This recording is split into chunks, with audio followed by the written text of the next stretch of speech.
Esta é mais uma mensagem da cruz, o Evangelho da verdade, através de Cristo.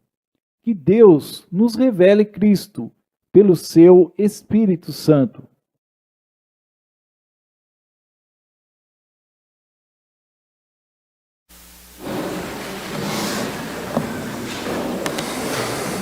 Queridos irmãos, vamos novamente abrir o Salmo 26. Leiamos uma vez mais o verso 8. Salmo 26,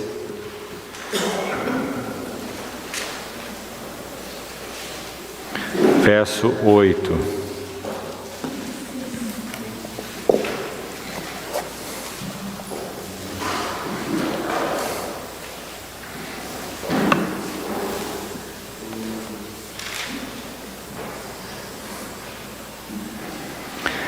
Eu amo, Senhor, a habitação de Tua casa e o lugar onde Tua glória assiste.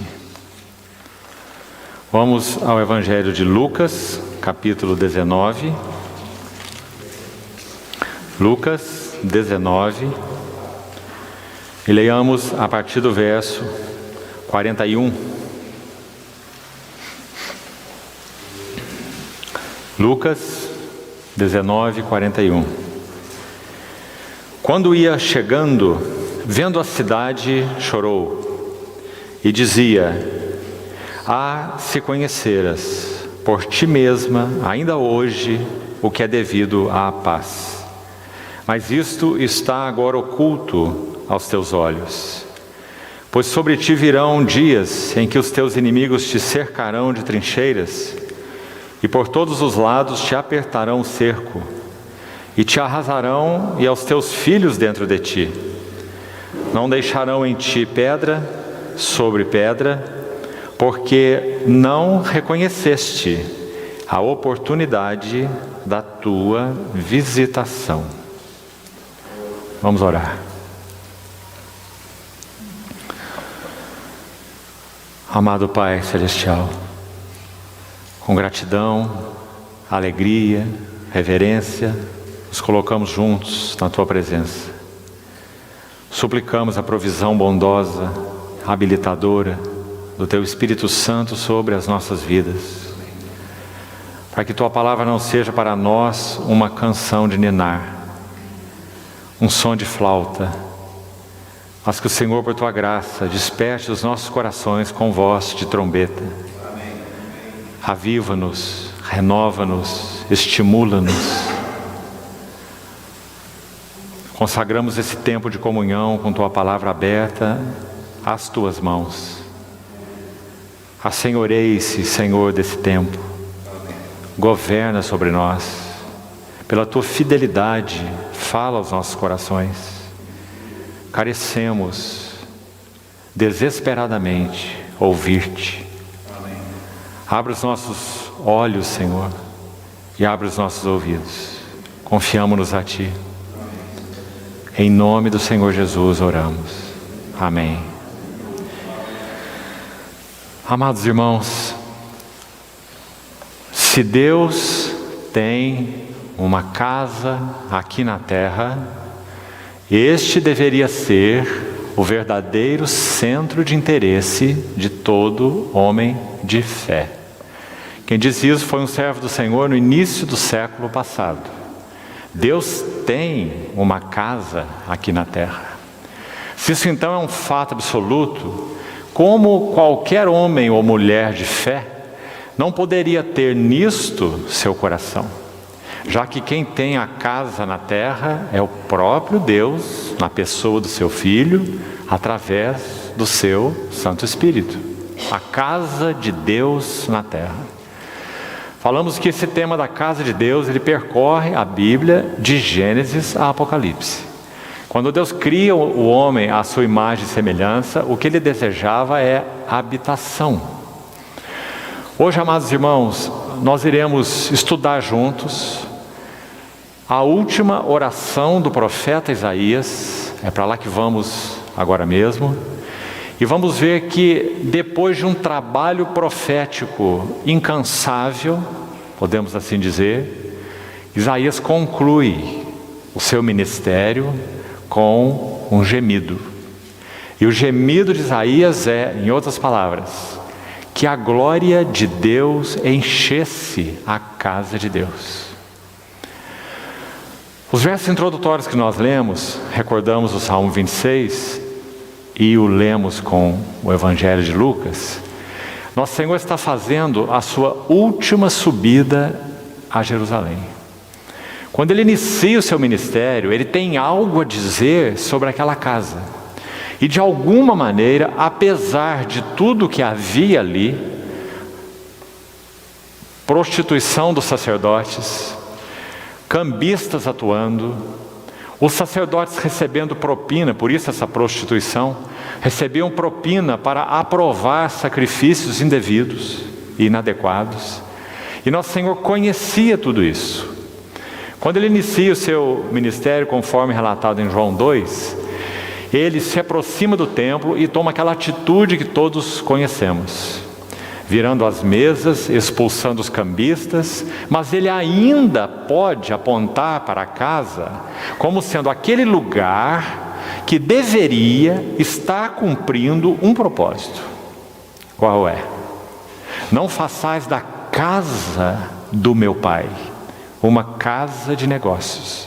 Então, apesar de toda aquela confusão em todos os sentidos, o Senhor aponta para a casa e Ele diz com as suas palavras que essa casa deveria estar cumprindo um propósito, e não estava.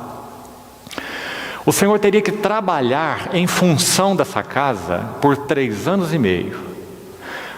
Do contrário, Ele não poderia emitir um juízo definitivo a respeito dessa casa. Por quê? Porque Ele não teria ainda realizado o seu ministério em função das ovelhas perdidas da casa de Israel, como Ele enfatizou numa certa ocasião em um contato com aquela mulher sírio-fenícia. Ele veio para essas ovelhas perdidas da casa de Israel. Então, quando Ele aponta a primeira vez para aquela casa, Ele a chama de casa de meu Pai. E não façam dela uma casa de negócios, porque essa não é a finalidade, o propósito da casa do meu Pai. Qual é o propósito da casa? Quanto amo, Senhor, a habitação da tua casa e o lugar onde tua glória assiste. Agora, nosso Senhor está prosseguindo com o seu ministério, e nós estamos aqui no texto de Lucas 19, na última semana. Nosso Senhor se aproxima de Jerusalém, Ele vê a cidade e chora. Nas palavras de Mateus, conforme registrando o mesmo fato, nós temos palavras muito tocantes. Primeiro, nosso Senhor usa aquela figura que nós já destacamos algumas vezes, em outras ocasiões, tão doce e tão linda, já que Ele, o Deus dos céus, encarnado na pessoa do Verbo, Ele se compara a uma simples galinha, que ajunta pintinhos debaixo de suas asas. É uma figura simplesmente maravilhosa. Você se lembra no livro de Ruth, quando Boaz, uma das coisas que ele diz a Ruth, é que ela seja bendita do Senhor, porque ela veio buscar refúgio debaixo das suas asas, ou as asas do Altíssimo. Então essa figura das asas do Senhor, essa figura de cobertura espiritual, é uma das mais lindas da Bíblia, na relação do Senhor com o seu povo. Aquele que habita no esconderijo do Altíssimo, descansa à sombra do Onipotente.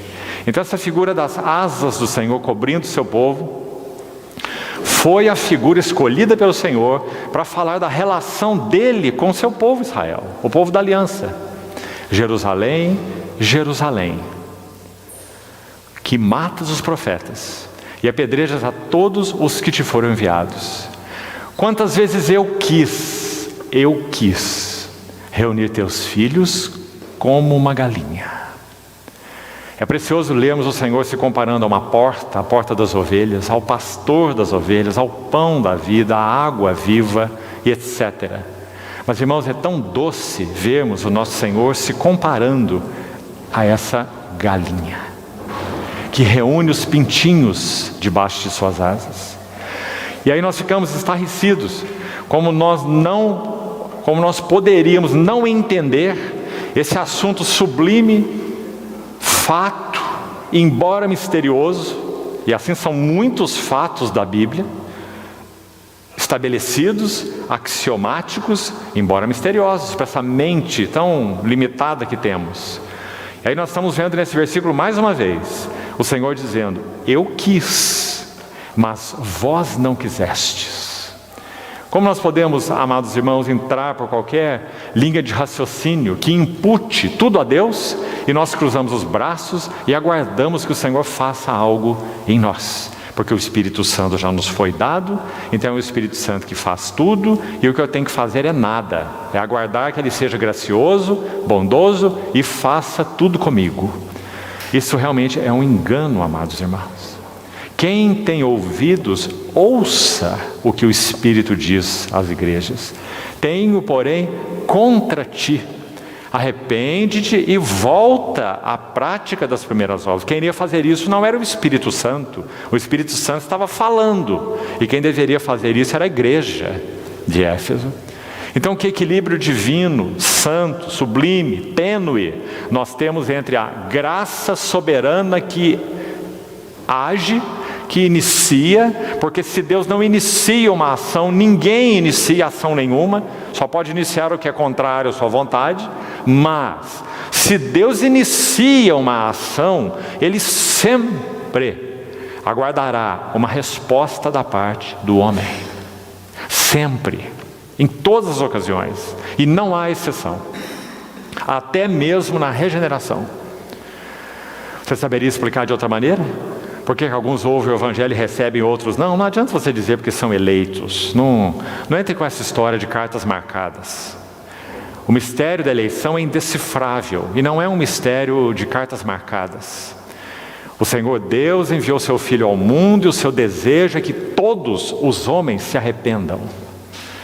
Pedro diz, e João diz que o sacrifício do nosso Senhor Jesus é uma propiciação, não pela igreja só, como alguns dizem, mas é uma propiciação pelos pecados do mundo inteiro. É claro que a sua morte é eficaz apenas para os que creem, mas isso não significa que Ele morreu apenas para os que creem. Ele morreu por todos os que estão perdidos. Então, amados irmãos, esse equilíbrio é tão fino e tão delicado, e nós não podemos perdê-lo na nossa jornada com o Senhor. E aí está o Senhor mais uma vez refletindo a beleza desse equilíbrio. Eu quis, quanto a mim, eu quis reunir teus filhos como uma galinha reúne pintinhos debaixo de suas asas, mas vós não quisestes. E aí poderíamos perguntar, não é? Mas não foi Deus que determinou fazer aliança com esse povo? Sim. A aliança de Deus com esse povo não foi incondicional? Sim. Porque antes de Moisés, Ele se aliou com esse povo na pessoa de Abraão. E essa aliança foi incondicional. Então nós estamos com problemas.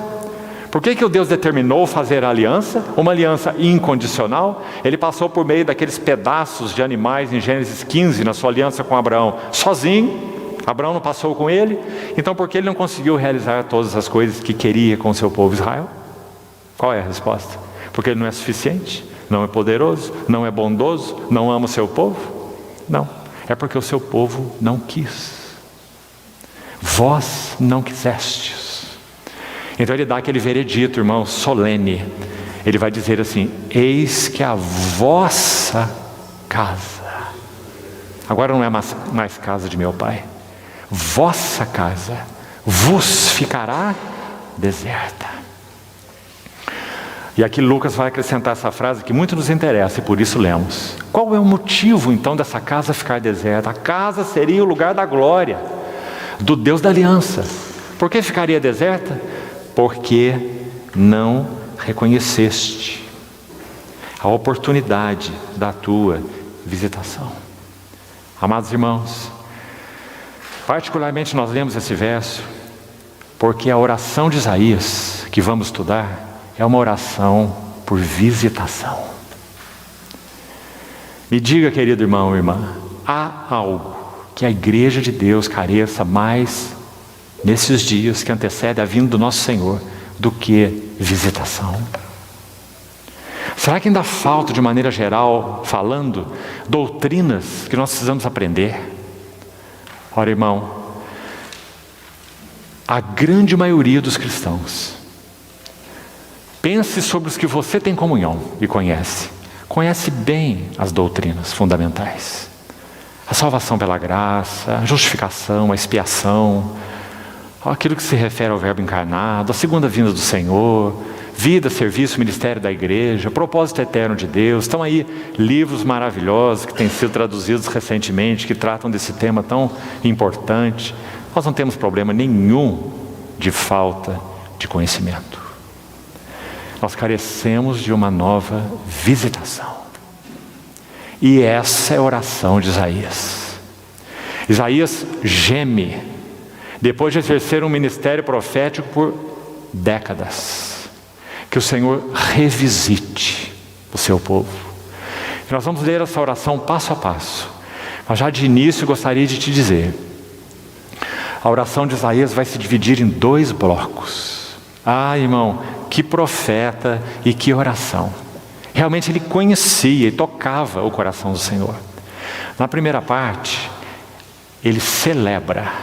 E nós vamos ver o que ele celebra. Não é um profeta desesperado. Está entendendo? Não é um profeta que não vê nada à frente de si em termos de expectativa, muito pelo contrário. Então ele inicia o seu gemido, o seu clamor ao Senhor, celebrando. E ele tem muita coisa para celebrar, por causa do nome de Deus, por causa do que Israel conhece de Deus, e nós vamos ver. Mas essa é a primeira parte. O segundo bloco, quase que se divide na metade exata. A outra segunda metade da oração, nós vamos ver Isaías gemendo. Agora, amados irmãos, a primeira questão para nós é: qual é o nosso coração para com a casa de Deus?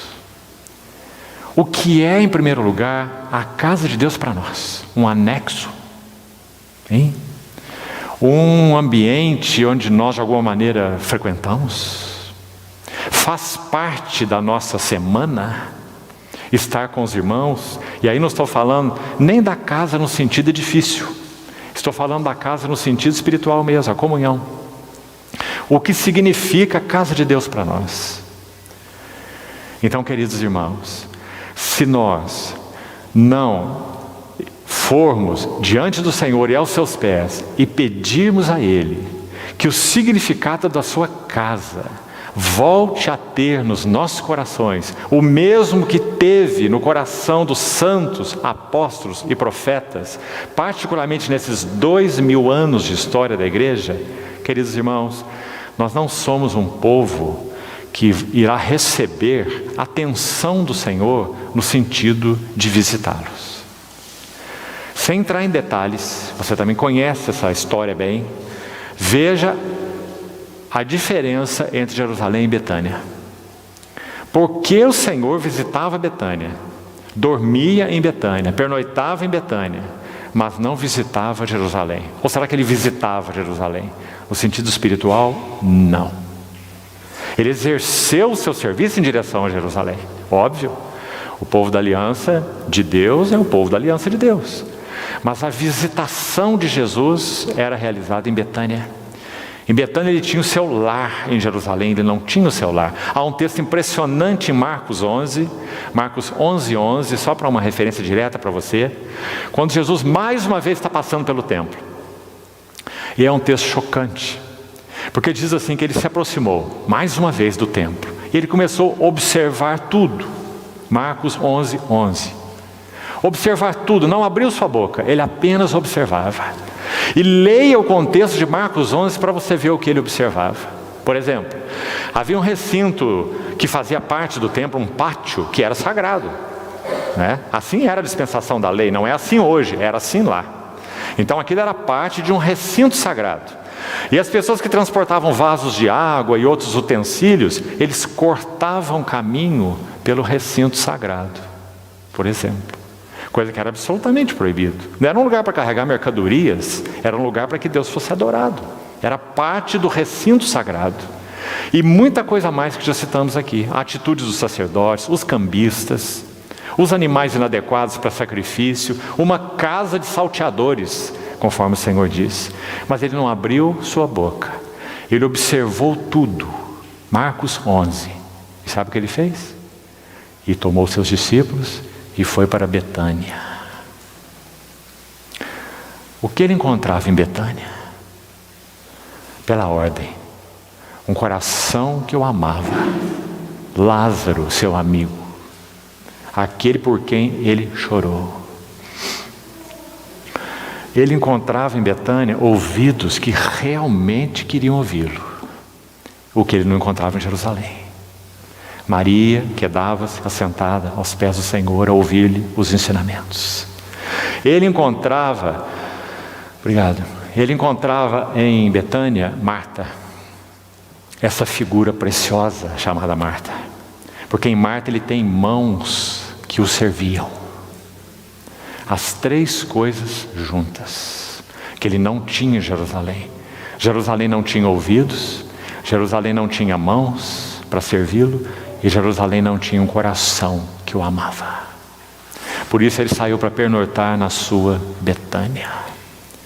Amados irmãos, o que é que o Senhor tem buscado nas suas assembleias, nos nossos dias?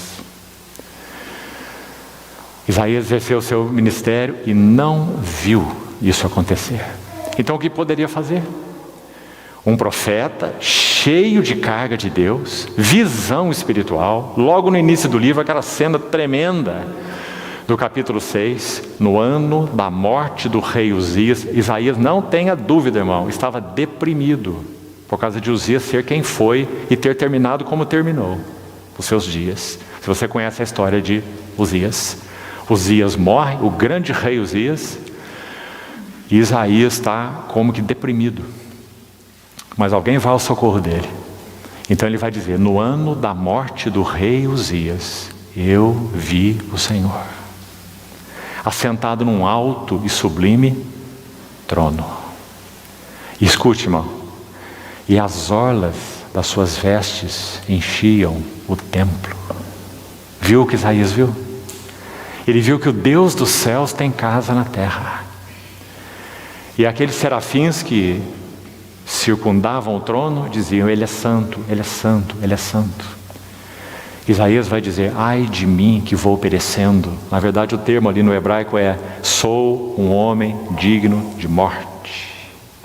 O profeta dizendo isso. O que ele viu de uma maneira tão clara então? Ele viu a sua própria corrupção, o que ele era em si mesmo, diante da santidade de Deus.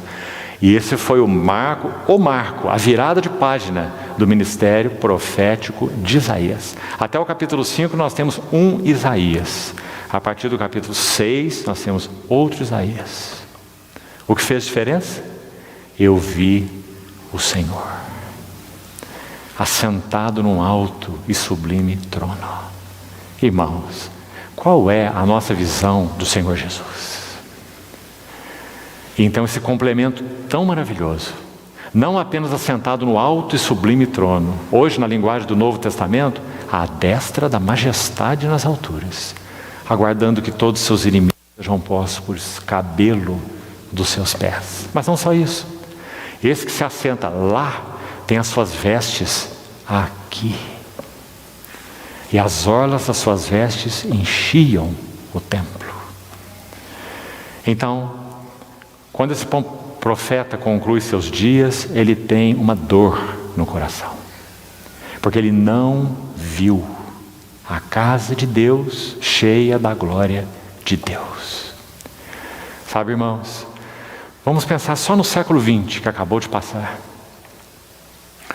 Muitos servos e servas do Senhor gemeram para ver a glória de Deus enchendo a casa de Deus. E falando de modo mais significativo, nós não tivemos nenhum avivamento no século XX. Tivemos no 17, no 18 e no 19, não no 20. Nenhum avivamento significativo. E profetas de Deus, servos e servas do Senhor, gemeram, oraram, se ofereceram para que a glória enchesse a casa. E não aconteceu, como nos outros séculos. O que será que nos aguarda até a vinda do nosso Senhor? Do que depende o Senhor abrir os céus? Ora, irmão, avivamento é um assunto misterioso, mais um assunto misterioso na Bíblia. Porque, em linhas gerais, ele depende de duas coisas. A primeira coisa, e é sempre a primeira, é a soberania de Deus.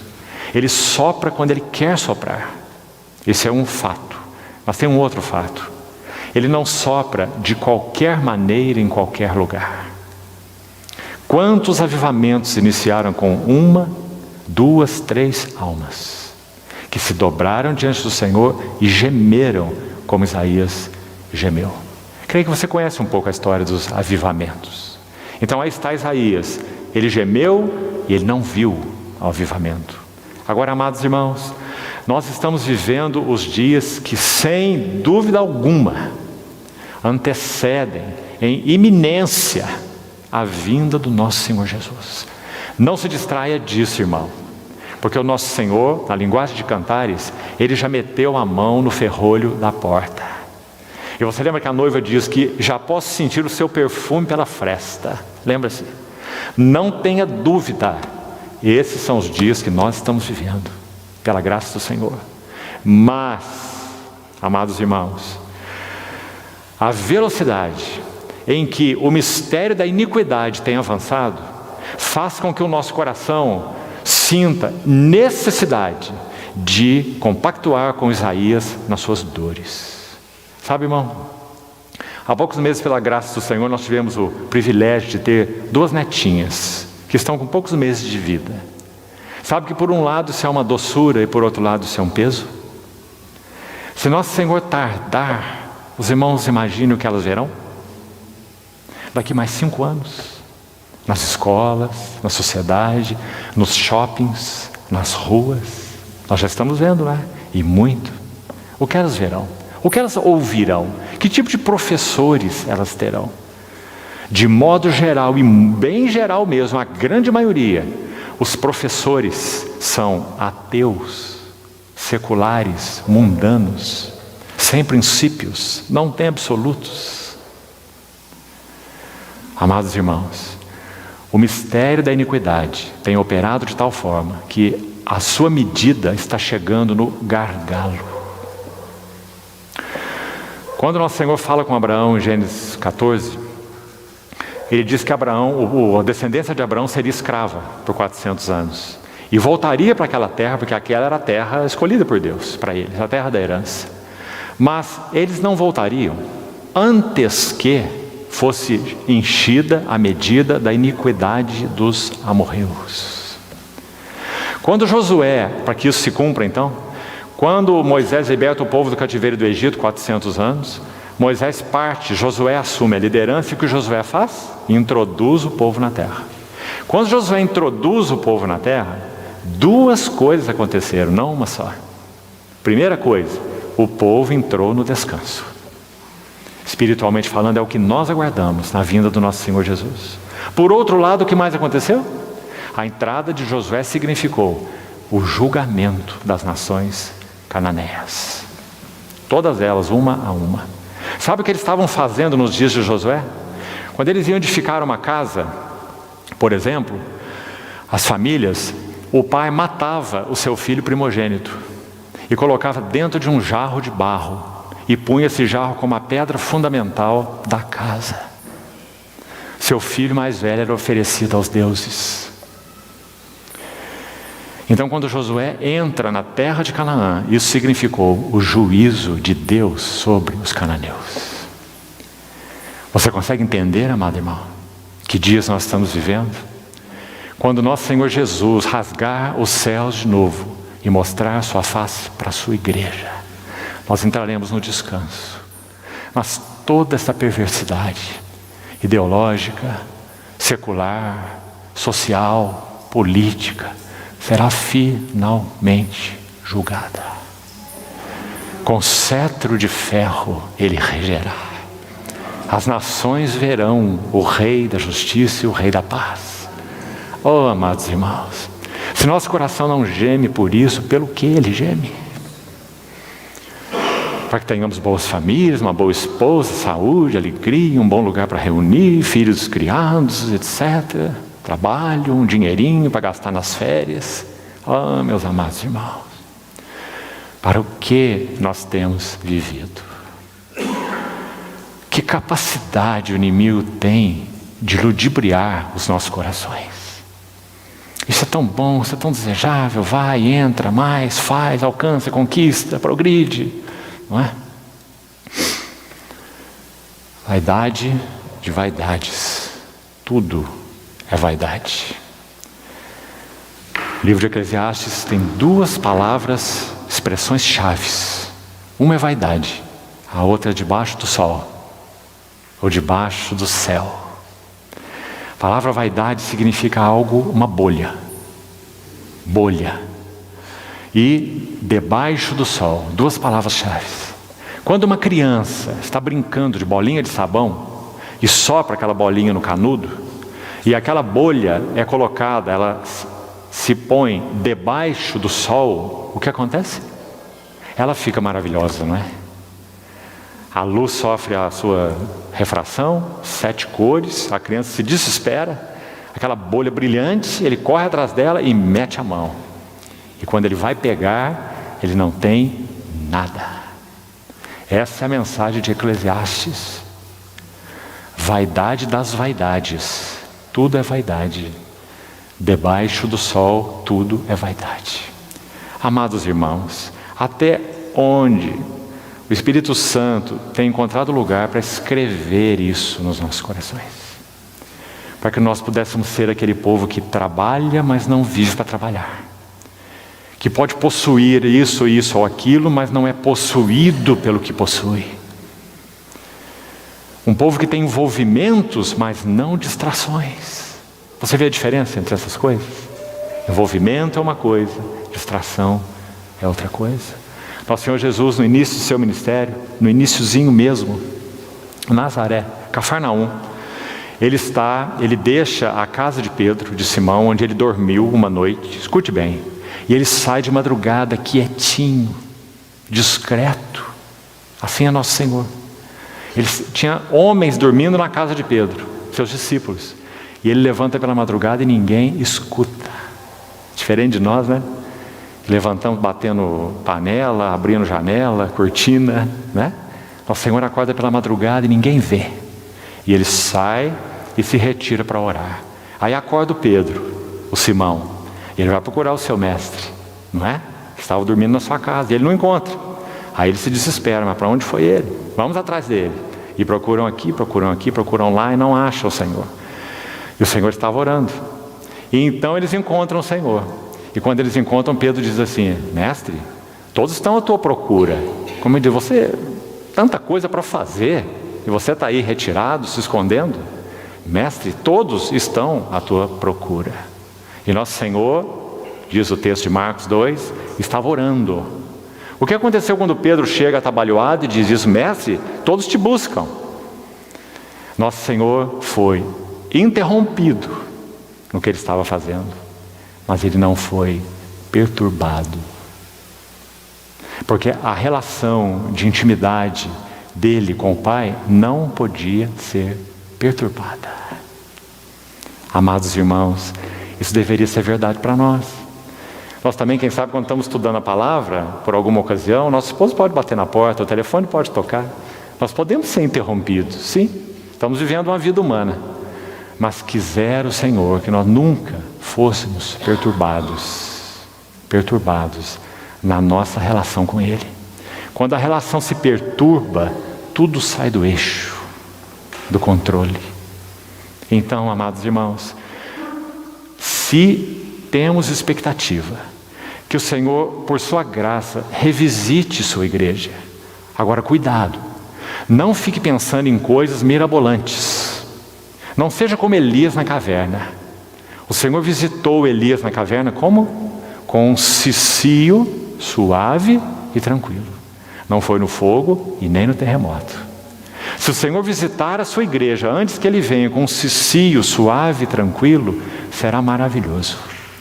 Porque essa brisazinha penetrante doce, aqui, ali, lá, naquela cidade, naquela assembleia, naquele contexto, naquele grupo de irmãos, seja lá o que for, se essa brisa encontrar lugar de penetração, a igreja será refrescada, renovada, revigorada, fortalecida, despertada, para guardar o Senhor de modo digno.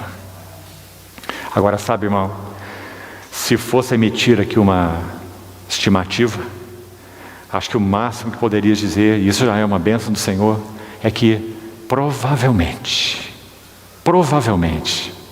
nós estejamos experimentando algo dessa brisa suave e tranquila. Sabe por quê? O Senhor tem sim despertado o coração de muitos irmãos e irmãs em muitas localidades diferentes. Por exemplo, no nosso país. Graças ao Senhor. Irmãos e irmãs que têm chegado a conclusões sobre a sua vida. Irmãos e irmãs que têm tido coragem de dar um basta, não quero mais. Chega disso, chega dessas oportunidades, chega de avançar aqui, chega de avançar ali, não quero mais que isso. Há irmãos e irmãs, há famílias pagando o preço de reduzirem a sua condição social, tirando filhos de escolas mais caras, que se matam para mantê-los lá, e colocando filhos em outras escolas, por exemplo, e fazendo isso de uma maneira muito boa e saudável, porque é o que devem fazer. Do contrário, eles têm que trabalhar 12 horas por dia para poder pagar a escola cara do filho, e o seu coração vai embora. Perda imediata de serenidade espiritual, a mente e o coração se tornam impermeáveis para Deus, porque Satanás é tão ardiloso, ele prega para nós a mentira de que nós somos super-homens, e nós somos uma coisinha tão frágil, que se nós nos ocuparmos com duas, três coisas, nós estamos impermeáveis para aquilo que o Senhor quer fazer em nós. Nós temos que ser homens e mulheres de uma só coisa, como a Bíblia ensina. Uma coisa eu peço ao Senhor e a buscarei, Davi. Uma coisa eu faço, deixo as coisas que para trás ficam e avanço para as que diante de mim estão, Paulo. E quanto a Maria, o que o Senhor disse, falando para Marta, se referindo a Maria, tua irmã escolheu a boa porção, e essa não lhe será tirada, porque para ti, Marta, uma só coisa era necessária, e tua irmã escolheu essa boa porção. Então, irmãos, nós não conseguiremos ser homens de duas coisas, não se engane. Nós só podemos ser pessoas de uma coisa, as outras têm que gravitar em torno dela. Assim que tem que ser. Não funcionamos de outra maneira, porque Deus nos fez assim. Então, vamos para a oração de Isaías e vamos meditar um pouco nesse gemido do final do ministério de Isaías, um gemido pela visitação de Deus à sua casa. Isaías 63. Vamos ler a partir do verso 7.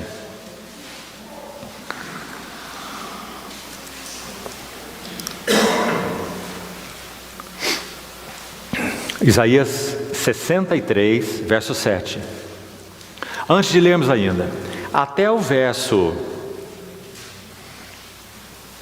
14, nós temos a primeira metade da oração. 63, de 7 a 14. Nós vamos analisar esses versículos um a um, embora de forma mais panorâmica, mas vamos fazê-lo um a um. E nós vamos ver que são 8 versículos, de 7 a 14, 8 versículos de celebração. Depois do verso 15, esse verso marca a divisão, quando Isaías diz, atenta do céu e olha. Entrando pelo capítulo 64, aí não há divisão nenhuma, esqueça aí, para efeito de estudo aqui nosso, essa divisão do número 64 aí, porque simplesmente o texto segue de uma forma contínua até o verso 12. Então você vê que a maior parte da oração é o gemido de Isaías, é o clamor de Isaías. Então aí está, primeiro então, a divisão. Agora vamos estudá-la um pouco juntos então. O que Isaías tem para para celebrar. Como nós falamos, ele não irá gemer diante de Deus de um modo desesperado e sem expectativa. Ele é um profeta de Deus, ele tem visão de Deus, ele conhece a Deus, ele toca as cargas do coração de Deus, não é um ignorante. Então ele tem muito a celebrar nesse seu gemido, digamos assim. E vamos ver então o que ele celebra. Vamos ler. Isaías 63, 7. É então uma oração por visitação, não se esqueça. E ele começa assim: celebrarei. Está vendo? E o que ele celebra? Celebrarei as benignidades do Senhor, os seus atos gloriosos. Claro que Isaías está pensando em toda a história de Deus com o seu povo. Lá no seu povo preservado na terra de Gósen, o seu povo na escravidão do Egito também preservado, o seu povo libertado por Moisés, o pastor de Israel, que Deus levantou, atos gloriosos. Isaías está celebrando, ele está dizendo: nós realmente somos o povo da tua aliança. Então, benignidades, atos gloriosos, segundo tudo que o Senhor nos concedeu, e a grande bondade para com a casa de Israel, bondade que usou para com eles, segundo as suas misericórdias e segundo a multidão das suas benignidades. Agora, alguns aspectos mais dessa celebração, vamos lá, seguindo, verso 8. Porque ele dizia, esse ele é Deus, claro, certamente eles são meu povo, filhos que não mentirão, e se lhes tornou Salvador. Então quero sugerir para você aqui, nos versos 7 e 8, Isaías está celebrando a redenção, benignidades, atos gloriosos que já destacamos, está vendo lá no início do verso 7? Então o que Isaías celebra é redenção. Os irmãos estão vendo que é a mesma história conosco, a mesma experiência nossa. Nós nos reunimos, nós celebramos, nós estamos sobre a base do Deus da aliança que realizou redenção e estabeleceu uma aliança conosco eterna, irrevogável, incondicional, que nos fez realmente povo seu. Celebração da redenção. Agora, preste atenção aqui. Deixa-me dar para você uma outra tradução desse termo, filhos que não mentirão. Se você tem a edição revista atualizada, é isso que você está lendo aí. A palavra no texto original é: filhos que não me serão desleais.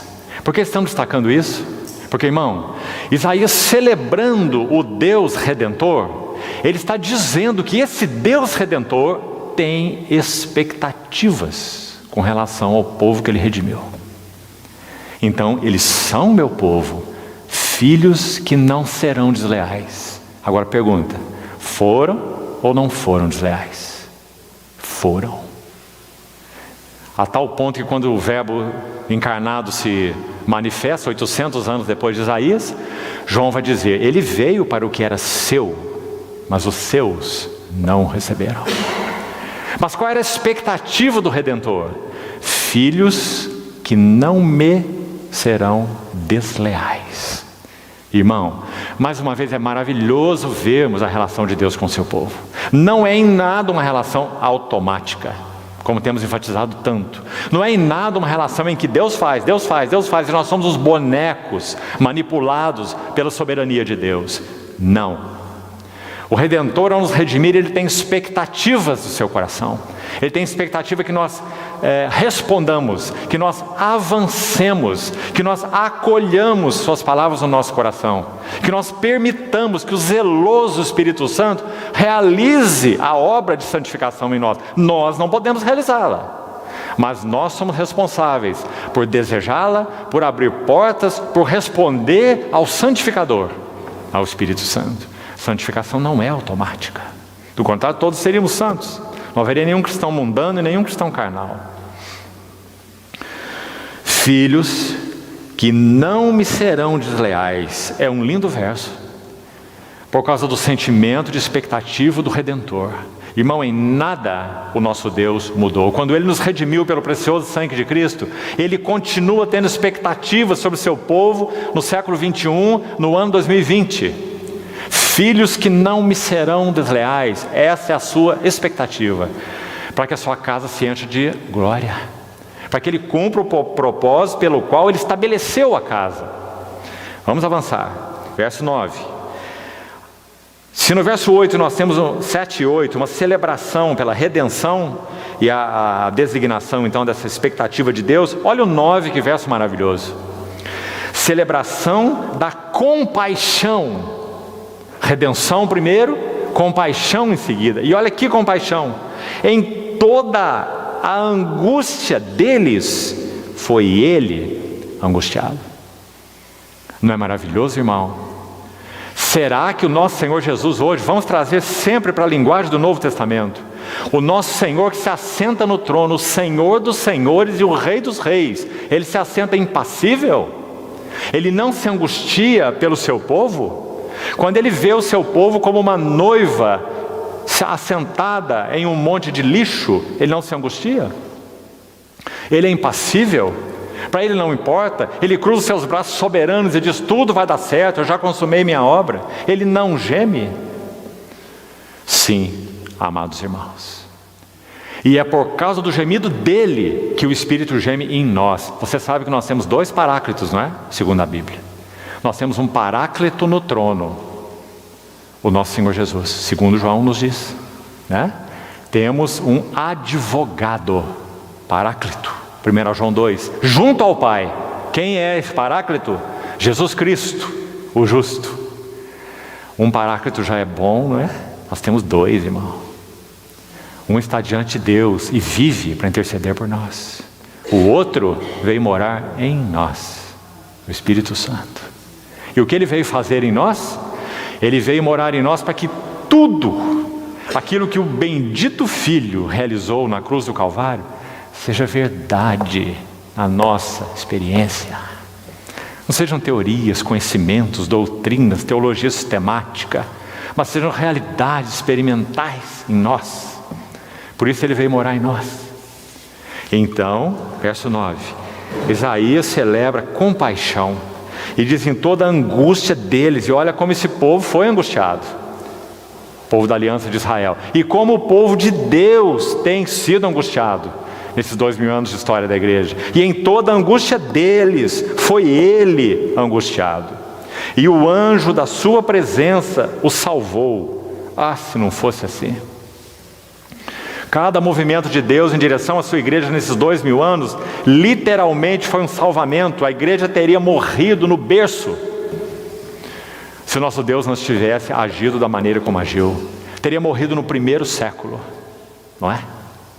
Em toda a angústia deles, ele foi angustiado, e o anjo da sua presença o salvou pelo seu amor e pela sua compaixão.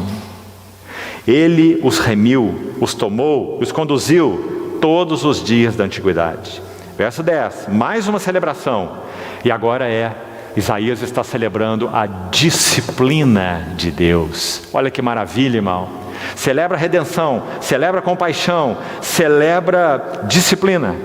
Mas eles foram rebeldes, e essa também não é a história da igreja, e contristaram o seu Espírito Santo, pelo que se lhes tornou em inimigo, e ele mesmo pelejou contra eles. Para quê? Matá-los, destruí-los, terminá-los?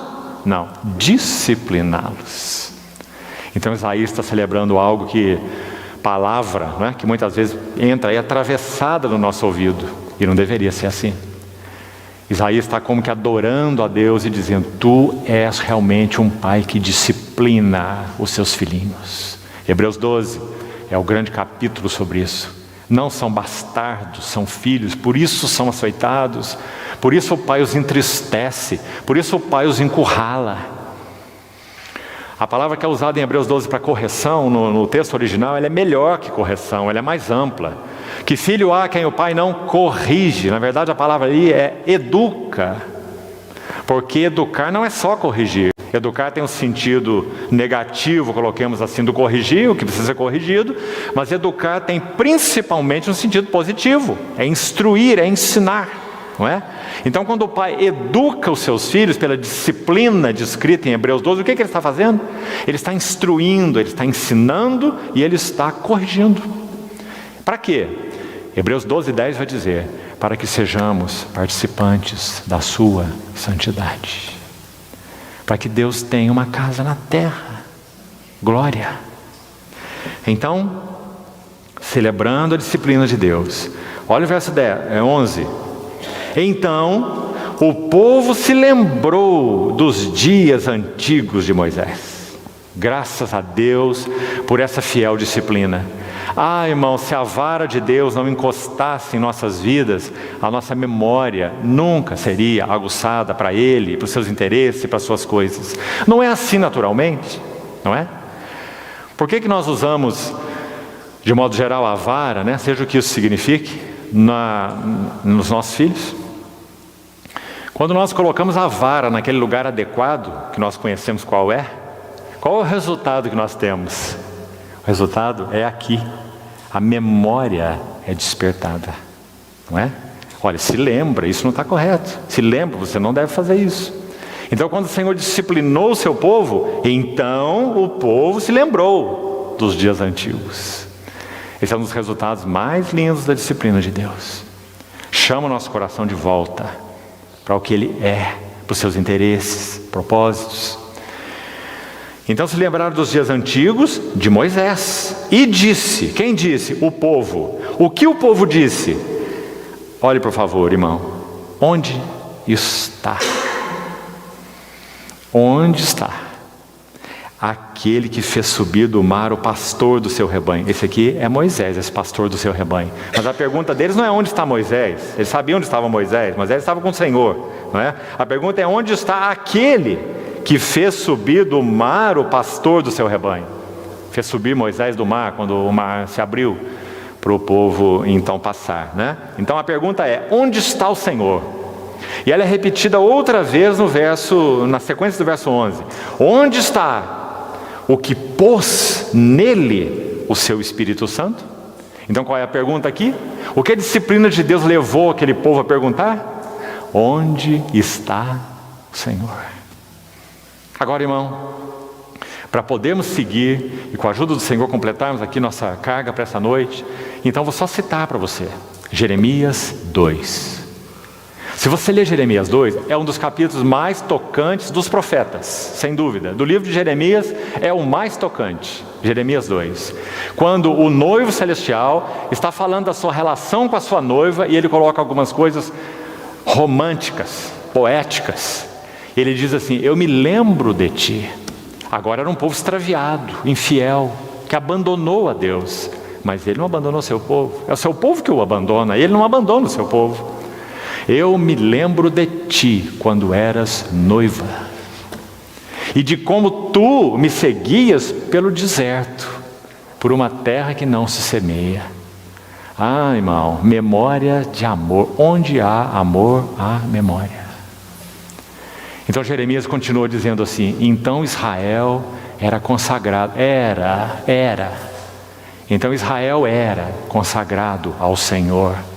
E eram as primícias dele. Todos aqueles que pelejavam contra ele eram julgados. A ira de Deus vinha sobre eles. E se você continuar a ler Jeremias 2, quando você chega no verso 5, ele vai dizer por que o povo caiu. Por que eles foram infiéis. E aí você vai ver a mesma expressão que nós estamos lendo em Isaías duas vezes. Isaías, aí, capítulo 63, verso 11. Onde está? Onde está? Duas vezes. Você vai ver duas vezes em Jeremias 2. No verso 5, onde está o Senhor? É dito: meu povo não perguntou onde está o Senhor. Então na sequência do capítulo, você vai ver ali embaixo no verso 9, verso 8. A primeira no verso 6, Jeremias 2. E sem perguntarem onde está o Senhor. E a segunda vez no verso 8. Torna a situação mais grave ainda, porque diz: os sacerdotes não disseram ou não perguntaram onde está o Senhor.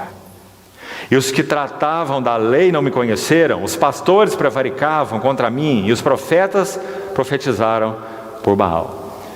Ou seja, o Senhor imputa a responsabilidade maior aos anciãos, dizendo, eles que deveriam ser ovelhas guias para o meu povo, eles que deveriam ensinar a palavra, sacerdotes, eles eram os mestres do Velho Testamento. Eles não perguntaram onde está o Senhor. Irmão, essa pergunta é muito penetrante, porque nós fomos educados em atividades cristãs, no que chamamos de atividades para Deus, principalmente os que aqui nasceram em lares cristãos, educados em atividades cristãs, e nós temos que ser tão cuidadosos nesses assuntos, porque mais uma vez, irmão, a presença de Deus no meio do seu povo não é automática. Então, se nós não perguntarmos onde está o Senhor, no ministério da palavra, onde está o Senhor, na nossa relação uns com os outros, onde está o Senhor? Porque podemos nos relacionar por muitos motivos, irmão. Porque gostamos, porque temos a amizade de tantos anos, não é? Um bom ambiente social, e aí não mexemos com ninguém. Não mexemos com ninguém. Admoestar, nem pensar, essa palavra não tem no nosso vocabulário. Porque se você admoestar, você perde o amigo. Não é? Como se chama isso? Isso chama grupo social, não se chama casa de Deus, porque na casa de Deus, exortai-vos mutuamente cada dia, durante o tempo que se chama hoje, não amanhã. Não precisa orar 2 meses para você falar com seu irmão, não. Se o Senhor trouxe carga no seu coração, um peso, um fardo por algo que você possa estar vendo, você pode estar errado, mas você pode estar certo. Se o Senhor trouxe uma carga no teu coração, vá ao seu irmão. Diga, irmão, observe isso, observe aquilo, leve diante do Senhor. Sabe, irmão, nós temos um temor humano avassalador. Mais que isso, nós temos um amor próprio avassalador. Então nós não queremos que o outro nos entenda mal, ache que nós somos policial da vida dos outros, né? O que você tem com isso? Cuide da sua casa, não é? Irmão, isso não é a igreja de Deus. Exortai-vos cada dia durante o tempo que se chama hoje, porque amanhã o Senhor pertence, nosso Senhor está às portas, para que ninguém seja endurecido. E quando o nosso irmão se endurece, como que nós ficamos? Como nós temos que constatar, ele foi embora, ele caiu, a consciência dele não responde mais, como a Bíblia também nos diz que ocorre. Homens que têm cauterizado a própria consciência, não é? O que nós vamos fazer? Só lamentar. Nós nos omitimos e aquele irmão se extraviou. Hebreus 10, admoestando-nos uns aos outros.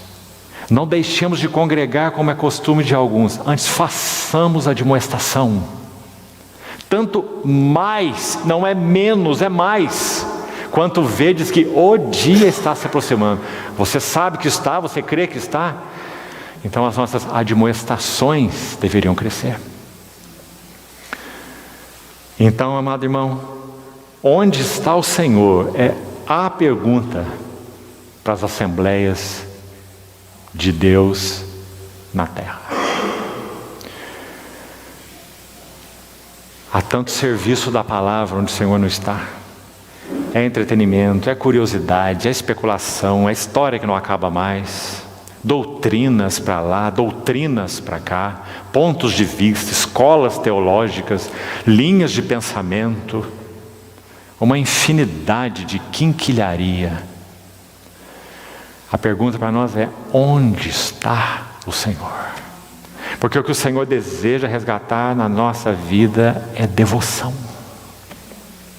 Porque nós não permaneceremos de pé na vinda do Senhor, ou até que Ele venha, sem devoção. Ou achamos que o nosso coração é incorruptível, irmão, que nós não podemos ser mundanizados, que o mundo não pode mais nos atrair. Uma vez um irmão, compartilhando algo sobre família, casamento, então tocou-se no assunto adultério. O que interessa aqui é o princípio que eu quero colocar para você pensar e meditar diante do Senhor. Olha o que Simão diz, que coisa maravilhosa. Quando você estiver exposto a uma situação de possível adultério, você será vencido pela pessoa que for mais importante para você. Compreendeu? Aí você diz, a pessoa mais importante para mim é a minha esposa. Não se engane não, irmão. É aí que você pode tropeçar. Ou vice-versa. A pessoa mais importante para mim é meu marido. Não se engane. Se a pessoa mais importante para você não for o Senhor, ninguém te fará fiel. Ninguém é capaz de te guardar. Agora você está vendo o princípio aí? Se a pessoa mais importante para nós é Ele, nós seremos guardados de infidelidades a Ele. Em todos os níveis. Todos os níveis. Então, onde está o Senhor? Verso 11. Verso 12. Aquele cujo braço glorioso Ele fez andar à mão direita de Moisés, que fendeu as águas diante deles, criando para si um nome eterno. Olha que coisa linda, amado irmão. Queria chamar a atenção para você, no verso 12, para a expressão nome eterno, localize aí por favor, e no verso 14, parte final, para a expressão nome glorioso. Localizou os dois? Então me permita explicá-lo assim. Todas as ações de Deus em direção ao seu povo é para criar para si um nome eterno, porque o seu nome é o que é. Então todas as atividades de Deus em direção ao seu povo, cuidando, libertando, atos gloriosos, como nós já lemos aí no texto, é para criar para si um nome eterno, porque Ele é quem é. Quem abre água de mar vermelho? Só aquele que tem um nome eterno. Isso é uma coisa. Mas qual é a outra coisa? A outra coisa é, por que Ele opera os atos gloriosos? Porque Ele abriu o mar para o seu povo passar, não apenas para criar, ou criando, como diz aí, para si um nome eterno, mas qual é o propósito dele ter feito isso? Vamos ver, verso 13. Aquele que os guiou pelos abismos, como um cavalo no deserto, de modo que nunca tropeçaram, como um animal que desce aos vales, o Espírito do Senhor lhes deu descanso. Assim guiaste o teu povo, para te criares um nome glorioso. Sabe o que os irmãos estão entendendo? Todas as ações de Deus têm como fundamento esse seu nome eterno. Por isso Ele age como age, porque Ele é quem é. Mas qual é o propósito das suas atividades? É criar para si um nome glorioso. Irmãos, um nome eterno, nosso Deus sempre tem, porque Ele é quem é. Mas um nome glorioso, no que concerne a experiência da igreja, Ele nem sempre tem. Quando o templo foi destruído e o povo levado cativo para 70 anos na Babilônia, como Daniel tinha que orar? Ele tinha que orar ao Deus dos céus. Você não vai encontrar em Daniel Deus dos céus e da terra, como diziam os outros profetas, porque ele não tinha mais um centro de glória na terra. Então sim, o seu nome é um nome eterno, mas será que ele tem um nome glorioso? Tudo que ele faz é para que ele tenha um nome glorioso. E agora, por favor, deixe-me ilustrar isso para você, irmão. Deixe seu capítulo sempre marcado aí, Isaías, estaremos voltando a ele. Abra Êxodo 15, por favor. Êxodo 15, somente 3 versículos vamos ler. Cântico de Moisés, imediatamente depois que os egípcios pereceram no Mar Vermelho. Cântico de Moisés em Êxodo 15, o primeiro deles, né? O segundo está em Deuteronômio 32. Quando Moisés canta o cântico da redenção, essa é a nota desse cântico, olhe como ele termina o cântico da redenção. Esse é o ponto que vamos destacar aqui, comentando Isaías. O nome eterno que abriu as águas do mar para criar para si um nome glorioso. Propósito. Então olhe lá. Vamos ver o verso 16 de Êxodo 15. Sobre eles cai espanto e pavor, pela grandeza do teu braço emudecem como pedra. até que passe o teu povo, ó Senhor, até que passe o povo que adquiriste, redenção. Agora escute, tu os introduzirás e os plantarás no monte da tua herança.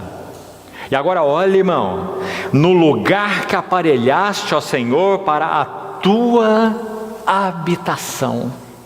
Quanto amo a habitação da tua casa e o lugar onde tua glória assiste. Ou seja, qual era o propósito da redenção? Qual era o propósito desse nome eterno ter aberto o Mar Vermelho e ter adquirido esse povo, na linguagem do verso 16? É apenas que esse povo fosse libertado e que o mar fosse aberto? Não. Qual era o propósito? Criar para si um nome glorioso. Como? Onde? No monte da tua herança e no lugar que aparelhaste, Senhor, para a tua habitação. Monte Moriá, o monte do templo, onde seria erguida a casa de Deus. E então, verso 18, e o Senhor reinará por todos sempre. Monte Sião. Verso 17, Monte Moriá. Verso 18, Monte Sião. Nós sabemos que só foi alcançado nos dias de Davi, não é? Então, porque o Senhor abriu o mar, criando para si um nome eterno, para que ele tivesse um nome glorioso. Onde estava o coração de Deus? Onde estava a intenção de Deus? Onde estava a meta de Deus? A casa, o lugar que aparelhaste para a tua habitação. Não é maravilhoso, amado irmão? Então voltemos a Isaías. Verso 15, agora entramos no gemido. Que o Senhor nos ajude, amado irmão. Que pelo Espírito Santo nós possamos, pela graça de Deus, gemer junto com Isaías. Não apenas aqui ouvindo a palavra, mas que o Senhor crave esses gemidos no nosso coração, porque é isso que nós carecemos na vida da igreja nos nossos dias. Então, verso 15: atenta do céu e olha. Aqui já queria fazer uma parada com você, também só citando, para você meditar depois. Salmo 80. O Salmo 80 é um salmo de Asaf, é um testemunho de Asaf. E aquele salmo também é um gemido, e é um gemido por restauração da glória de Deus, do testemunho de Deus. 3 vezes no Salmo 80 você vai ver a seguinte expressão: versos 3, 7 e 19 do Salmo 80. E o verso é o seguinte: restaura-nos, ó Deus, faze resplandecer o teu rosto e seremos salvos. A última menção dessa expressão no Salmo 80 é o verso 19. Se você ler o 18, se é que você abriu aí, Salmo 80, 18, há uma frase também impressionante.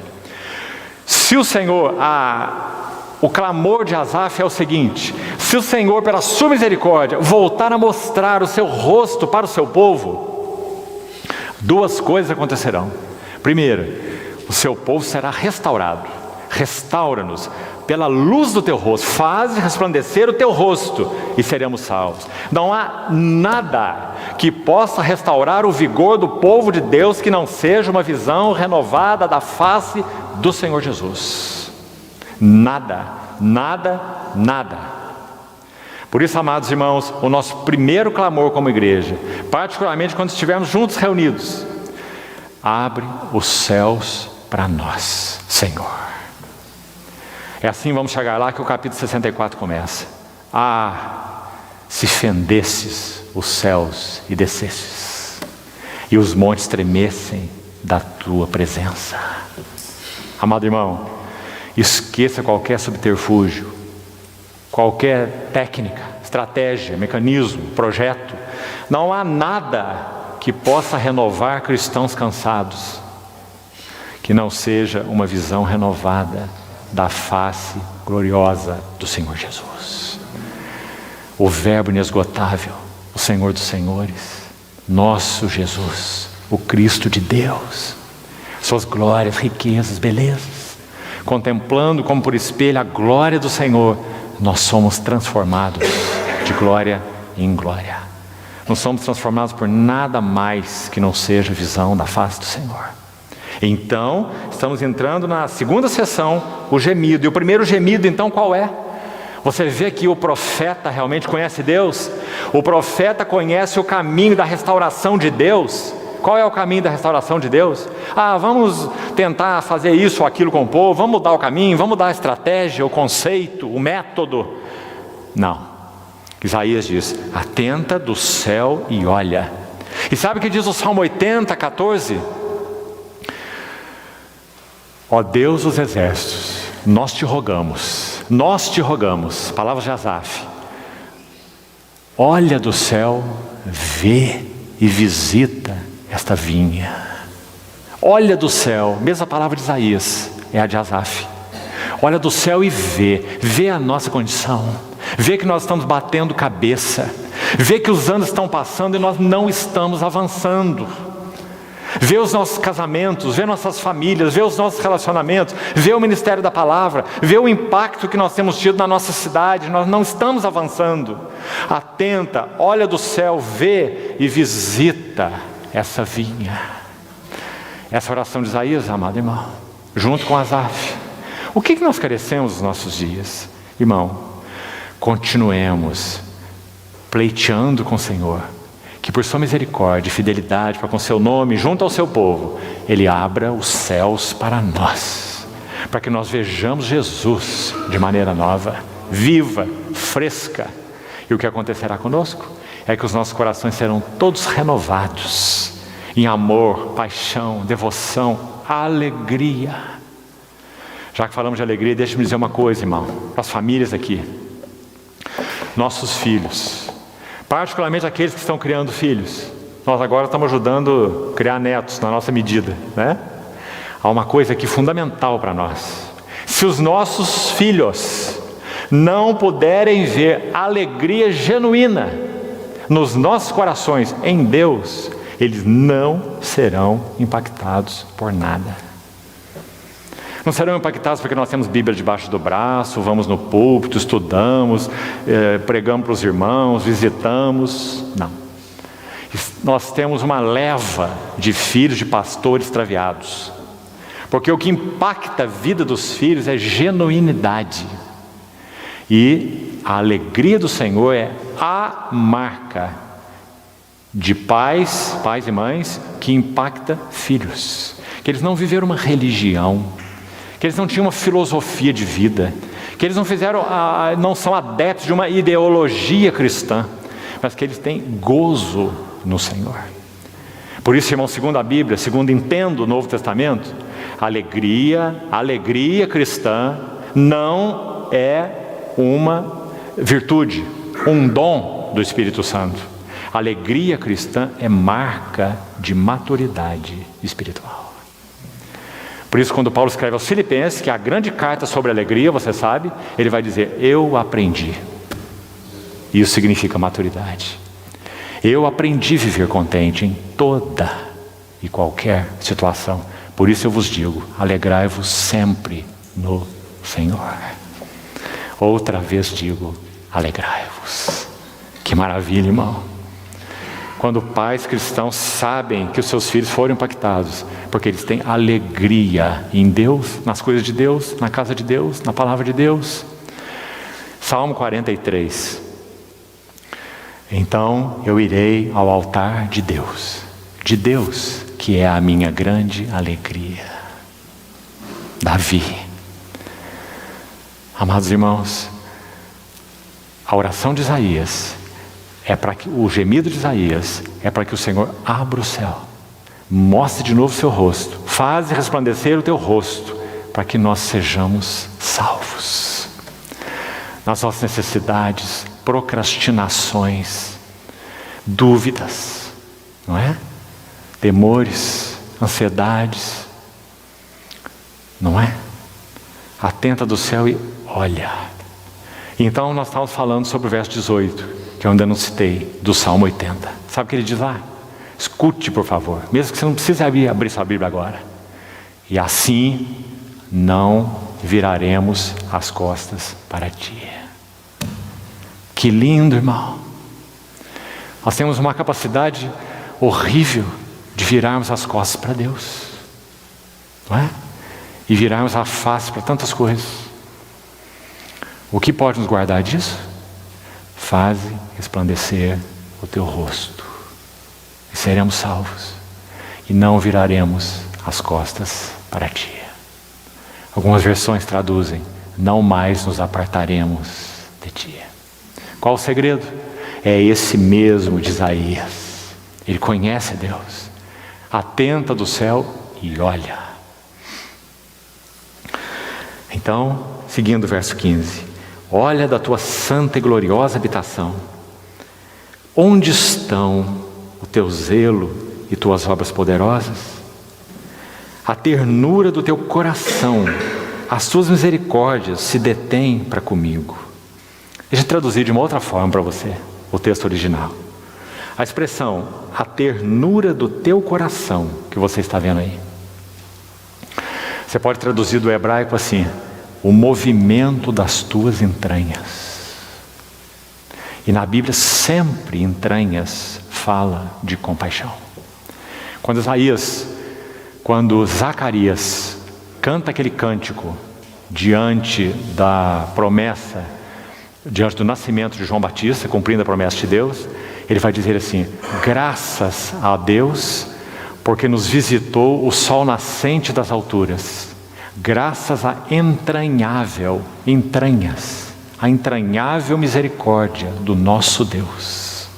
Então essa palavra aqui, Isaías está gemendo pelas entranhas de Deus. Compreende? Onde estão, ele vai dizer, o arruído é barulho, seriam as entranhas se movendo. Isso fala de amor, paixão, compaixão. Ele pergunta: onde está, Senhor? Onde estão, Senhor? Onde está, Senhor, o arruído das tuas entranhas? As tuas misericórdias se detêm para comigo, mas tu és nosso Pai, ainda que Abraão não nos conhece, porque Abraão viveu pela fé, e esse povo estava adulterado. Então ele diz: Abraão já não nos conhece, Israel não nos reconhece.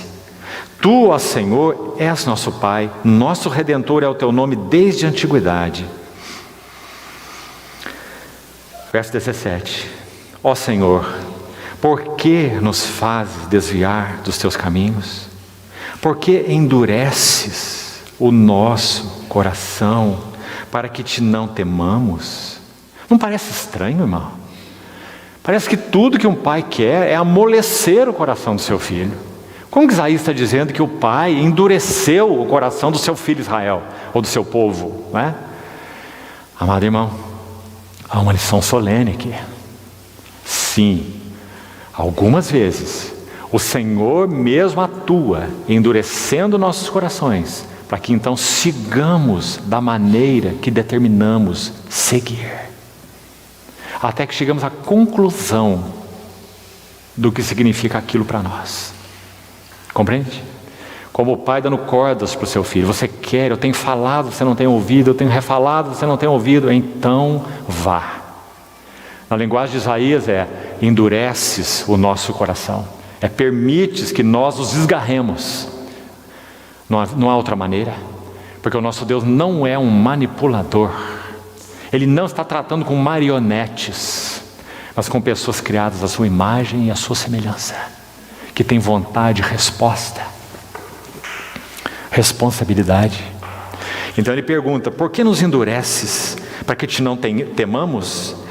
E aqui temos de novo essa palavrinha linda que nós dissemos que no Salmo 80 ela ocorre também. Aí no verso 17, veja: volta, volta, volta por amor dos teus servos e das tribos da tua herança.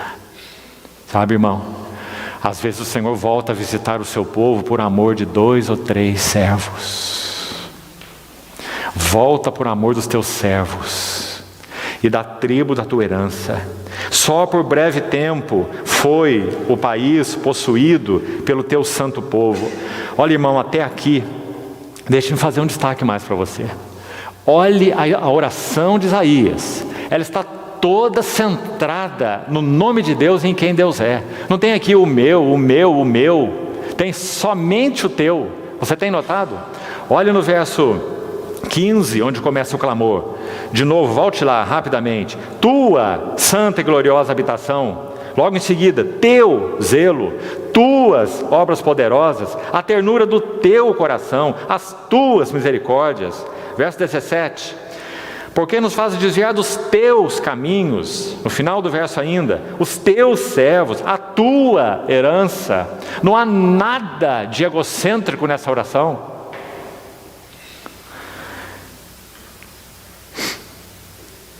Só por breve tempo foi o país possuído pelo teu santo povo. Nossos adversários pisaram o teu santuário.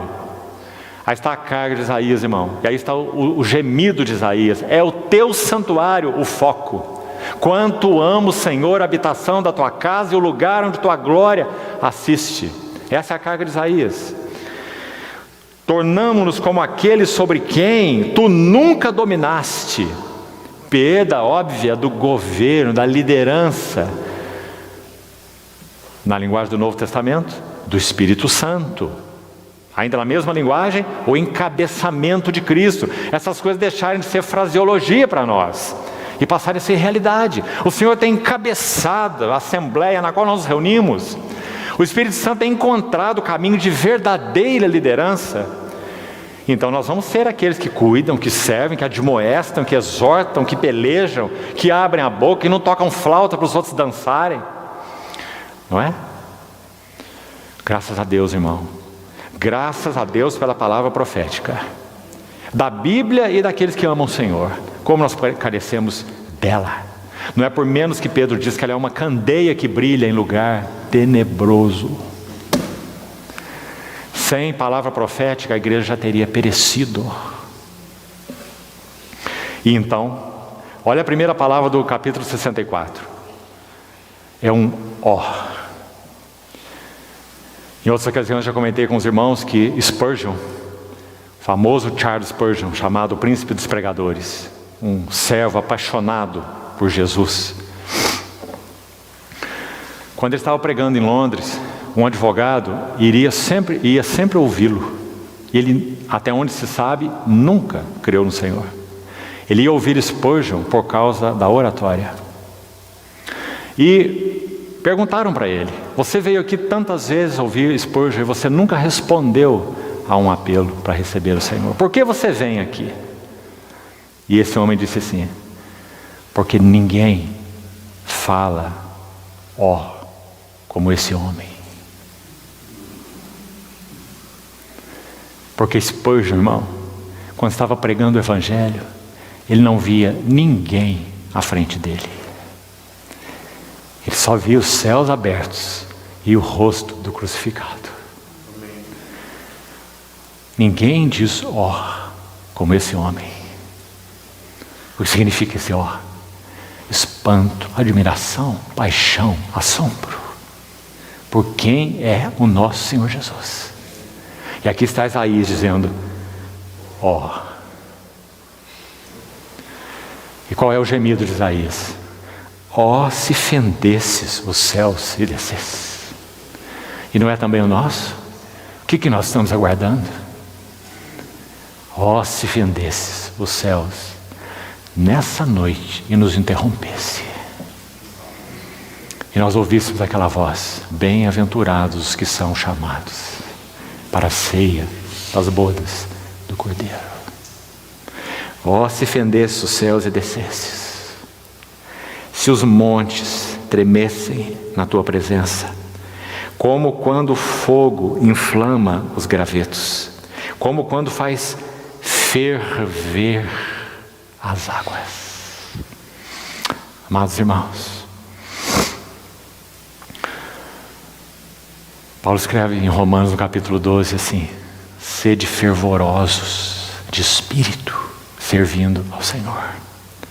Não deixe o serviço ao Senhor ser para você algo que te delegaram, que pediram para você fazer, que você está acostumado, que é necessário que você faça. Afinal de contas, você tem responsabilidade. Todo serviço que você estiver fazendo ao Senhor, faça com o coração fervendo. Sede fervorosos de espírito, servindo ao Senhor. Se fendesses os céus e descesses, e os montes tremessem da tua presença, como o fogo faz ferver a água. Que linda expressão! Como nós precisamos clamar e gemer diante do Senhor para que isso aconteça. Senhor, nesse pequenino grupo de comunhão onde nós nos reunimos, Senhor, por tua fidelidade, ferve os nossos corações. Queremos ferver de zelo, de amor, de paixão por Ti, só por Ti. Não precisamos de mais ensinos, não precisamos de mais doutrinas. Nosso entendimento está muito além da nossa realidade experimental. Então, para que a nossa realidade avance mais, até tudo que conhecemos já, nosso coração precisa ferver. Então, se fendesse os céus. Aí ele vai dizer, verso 2 ainda, para fazeres notório o teu nome, isso se chama testemunho, aos teus adversários, de sorte que as nações tremessem da tua presença. Quando fizeste coisas terríveis que não esperávamos, desceste e os montes tremeram à tua presença. Sem dúvida, Isaías tem em mente o Monte Sinai. Quando o Senhor chamou Moisés, da maneira como chamou e falou como ele falou. Um animal que chegar no pé do monte será apedrejado. Não é? O povo se sentiu aterrado e trêmulo, Hebreus vai dizer. Então Isaías está recordando disso. Deus e a sua palavra fez tremer o Sinai. Então ele está pedindo isso de novo. Irmãos, e outra pergunta para nós, ou a mesma pergunta: o que nós precisamos hoje? Que o Senhor sim abra os céus para nós e nos dê a sua linda, doce, viva, poderosa palavra, para que nós sejamos resgatados, renovados, refervidos, reaquecidos. E os montes tremeram na tua presença. Verso 4. Maravilhoso verso que Paulo cita em 1 Coríntios 2. Porque desde a antiguidade não se ouviu, nem com os ouvidos se percebeu, nem com os olhos se viu Deus além de ti, que trabalha para aquele que nele espera. Espera como? De braço cruzado? Não, irmão. Não é espera passiva, irmão. Espera passiva é indolência. Não é espera. Não vamos confundir as coisas. É espera ativa. Quantos de nós estão orando, gemendo e esperando pela visitação do Senhor? Isso é espera. O contrário disso é indolência. Sais ao encontro daquele que com alegria pratica justiça. Verso 5. Daqueles que se lembram de ti nos teus caminhos. Eis que te iraste, porque pecamos. Por muito tempo temos pecado e havemos de ser salvos. Mas todos nós, sabe o que significa esse todos nós? A oração de Isaías é uma oração corporativa, assim como a de Daniel no capítulo 9. A ti compete a justiça e a nós. Daniel está se incluindo um homem santo, um profeta de Deus, que não se contaminou com as iguarias da Babilônia, mas ele se inclui. Claro, ele vai dizer, nós pecamos. Ó Senhor, ouve-nos, atende e age. Daniel 9. E Isaías a mesma coisa. Todos nós somos como o imundo, e as nossas justiças como trapo de imundícia. Todos nós, mais uma vez, murchamos como a folha, e as nossas iniquidades como um vento nos arrebatam. Já não há quem invoque o teu nome, que se desperte e te detenha. Porque escondes de nós o teu rosto e nos consomes por causa das nossas iniquidades. Irmão, deixem parar aqui um pouquinho. Isaías clama nos versos 1 a 4, você viu, pela presença do Senhor. Vamos retomar essa nota. Vá seguindo, por favor. Final do verso 1 do capítulo 64. Tua presença. Está vendo? Os montes tremessem da tua presença. Final do verso 2. As nações tremessem da tua presença. Final do verso 3. E os montes tremeram à tua presença. Então não há dúvida nenhuma pelo que Isaías está gemendo. Ele está gemendo pela presença do Senhor de novo no meio do seu povo, porque o Senhor está ausente do seu povo, em função das suas infidelidades. Agora, eu gostaria de colocar para nós 3 exames aqui, nessa questão da presença de Deus, nas Assembleias do Senhor dos nossos dias. Quais são as expressões de que a presença do Senhor tem estado entre nós? E eu gostaria de apenas sugerir, na minha meditação nesse texto, para você, 3 elementos que vão nos assegurar da presença do Senhor, para que isso não seja algo etéreo, irmão, platônico, né? A presença do Senhor, algo amorfo. Não, a presença do Senhor tem expressão. Então, quais seriam, de acordo com esse texto, expressões da presença do Senhor entre nós? Então, eu queria sugerir para os irmãos, número 1, olha ali o verso 15, rapidamente volte a ele. A expressão que já examinamos: a ternura do teu coração. A presença do Senhor é realidade entre nós se nós estamos conhecendo qual é o seu coração. Qual é o coração do Senhor com relação a nós? Que demandas Ele tem? Do que e em que Ele nos tem reprovado? Em que aspectos Ele nos tem pedido para avançar? Quais coisas Ele nos tem pedido para desligar, por exemplo? Então nós conhecemos o coração do Senhor. Se isso é verdade, então nós estamos gozando da presença do Senhor. Número 1, conhecer o seu coração. Agora, número 2, verso 7, onde estávamos, do capítulo 64. Olha lá. Não há ninguém que invoque teu nome, que se desperte, que te detenha, porque escondes de nós o teu rosto. Aí está a segunda expressão. Então, primeiro, conhecer o seu coração, com tudo o que nós já falamos que isso significa. Segundo, ver teu rosto, que também já falamos o que significa. Quando nós ouvimos a palavra, nós não estamos nos enchendo de doutrinas. Nós estamos, pela graça de Deus, vendo mais, algo mais, vislumbres da face gloriosa de nosso Senhor. E estamos sendo transformados por causa dessa contemplação. Então, irmãos, ver o rosto do Senhor é uma das marcas essenciais para uma assembleia saudável. Sabe, irmão, nós podemos reunir e ver o rosto de muita gente. Podemos ver muita coisa, mas não vemos o rosto do nosso Senhor. Terceira evidência da presença do Senhor entre nós. Verso 8, vamos seguir aí, desse capítulo mesmo, 64. Mas agora, ó Senhor, Tu és o nosso Pai, nós somos o barro e Tu o oleiro, e todos nós obra das Tuas mãos. Então eu gostaria que você reunisse aí essas 3 coisas para meditar. Presença, presença, presença. 3 vezes nos clamores de Isaías. Quais são as expressões da presença do Senhor no meio do seu povo? Número 1, o arruído das suas entranhas, a ternura do seu coração. Conhecemos as demandas, o que toca o coração do Senhor quanto a nós na nossa hora atual. Número 1. Segundo, estamos, pela graça de Deus, contemplando como por espelho a glória do Senhor, seu rosto. E por causa dessa contemplação nós estamos sendo transformados. Terceiro, nós estamos experimentando a condução das suas mãos. Liderança do Espírito Santo. Do contrário, os movimentos são nossos, as coisas são nossas, as atividades são nossas. Então, coração, rosto e mãos. Vamos terminar.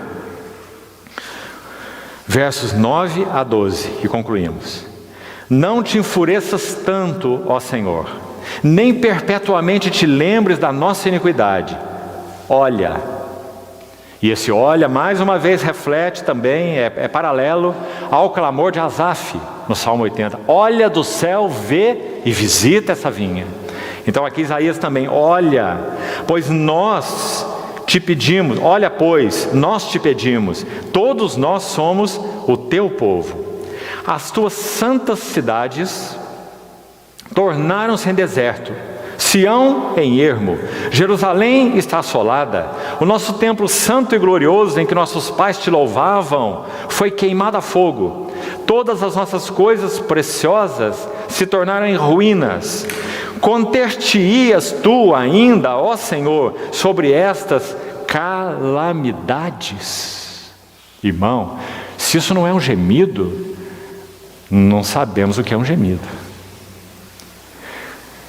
Conter-te-ias tu, é um profeta e conhece o coração do Senhor. Então ele está apelando para o coração do Senhor e dizendo: conter-te-ias tu ainda, ó Senhor, sobre essas calamidades. Eu gostaria de terminar, irmão, com essas calamidades. E eu gostaria de nominá-las, para que o Senhor nos ajude a aplicar na nossa história neotestamentária, a história das nossas assembleias no Senhor. Então, vamos lá ver quais são esses 5 profundos clamores. Olha lá o primeiro, verso 9 e 10.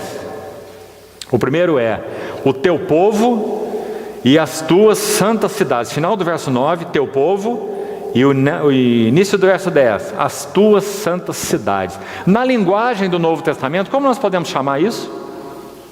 As tuas santas assembleias. Não é? O lugar do testemunho do Senhor. Tuas santas cidades, teu povo, tuas santas assembleias. Ainda, tua santa comunhão. Sabe o que é dito delas? Leia aí. Tornaram-se em deserto. Irmão, se o Senhor não visitar o seu povo, se nós não seguirmos conhecendo seu coração, vendo o seu rosto, experimentando a condução das suas mãos, como já falamos, nós iremos perder a nossa vitalidade espiritual de tal forma que as santas assembleias e a santa comunhão se tornará árida. E continuaremos fazendo as coisas porque somos religiosos, mas nós perdemos o frescor e o vigor da presença do Senhor. Deserto. Santas assembleias e santa comunhão, um deserto. Número 1. Número 2, Sião em ermo. Irmão, o profeta não está jogando palavras ao vento. Ele sabe muito bem o que ele está clamando. Agora ele deixou as santas cidades e falou sobre Sião. Por quê? Sião é o lugar do governo de Deus, o palácio de Davi. Então, quando ele diz Sião é um ermo, o que ele está dizendo? Na linguagem do Novo Testamento, o teu povo perdeu o teu governo, a tua liderança. Sião está em ermo. Que nós nos examinemos, irmão. Número 2, então, é esse. Número 3, ainda no verso 10. Agora ele fala de Jerusalém. E sempre na Bíblia, Jerusalém tem a ver com o nome do Senhor. A casa de Deus em Jerusalém tem a ver com a glória do Senhor. E Jerusalém, como cidade em si, tem a ver com o nome do Senhor. Jerusalém é o lugar onde o Senhor colocou o seu nome. Então o que é dito aqui de Jerusalém? Jerusalém está assolada, se referindo ao nome do Senhor. Número 4, nosso templo santo e glorioso, verso 11. Já falamos que templo sempre se refere à glória. Casa sempre está ligada à glória. Então quando Isaías diz o nosso templo santo, e veja, e glorioso, está vendo? Sempre templo e glória andam juntos, casa. O que aconteceu com esse templo santo e glorioso? Queimado a fogo. E por fim, irmão, no verso 11, todas as nossas coisas preciosas se tornaram em ruínas. E aqui, baseado no escopo maior do Velho Testamento, quero te sugerir o que Isaías está chamando de nossas coisas preciosas. Além do que ele já citou aí, tudo isso era precioso para eles, o templo, as cidades, Sião e tudo que está aí. Havia 2 coisas em especial, particularmente especiais, que na minha maneira de ver, Isaías tem no seu coração quando ele geme aí, quando ele diz nossas coisas preciosas, porque ele já isolou os outros itens aqui. Ele já falou do templo, ele já falou das santas cidades, ele já falou de Jerusalém, ele já falou de Sião, não é? Mas ele acrescenta, nossas coisas preciosas se tornaram em ruínas. Então eu quero sugerir para os irmãos quais eram essas 2 coisas preciosíssimas para o povo de Deus que eles perderam. Número 1, o sacerdócio. O sacerdócio se corrompeu. Como já lemos em Jeremias 2, os sacerdotes não perguntaram onde está o Senhor. Irmãos, aqueles que deviam expressar Deus para o povo, falar sua palavra, orientar o povo, edificar uma casa para Deus, eles estavam prostituídos. O precioso sacerdócio. Eles não tinham nem herança no meio de Israel. Quando Levi foi separado, o Senhor disse: eu sou a herança deles. Eles não terão porção e nem herança em Israel. Eu sou a sua herança. Sacerdócio. Oh, amado irmão. E nós nos nossos dias? Onde estão aqueles, isso vale para todos nós, que deveriam estar nos ajudando e nos ensinando os caminhos do Senhor, a palavra do Senhor, proclamando em vida e frescor a palavra de Deus. 70 anos de cativeiro, o povo estava gemendo na Babilônia. Quando foram para Jerusalém, Esdras toma a lei e se põe diante do povo, e o povo chorava, ouvindo as palavras do Senhor. A alegria do Senhor é a vossa força. Então essa é a primeira coisa preciosa. E a segunda está totalmente ligada a ela. É exatamente a palavra do Senhor. Que você vê que Isaías não nominou aqui, não é? Ele não disse: onde está a tua palavra? Ele disse: nossas coisas preciosas. Irmão, essas duas coisas eram as mais preciosas para o povo de Israel. Nem mesmo o templo santo de Deus seria preservado. Você está aí, a história está aí, e nós estamos vendo Isaías reforçando isso. Nem o templo santo e glorioso de Deus seria preservado se o sacerdócio não fosse preservado. Porque se o sacerdócio não fosse preservado, a palavra não seria preservada.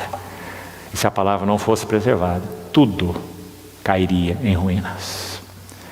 Então ele diz: as nossas coisas preciosas se tornaram em ruínas. E agora, queria que você abrisse comigo o livro de Apocalipse. Eu quero terminar com esse versículo. Por favor, me suporte 2 minutos mais. Apocalipse, capítulo 18. Vamos concluir.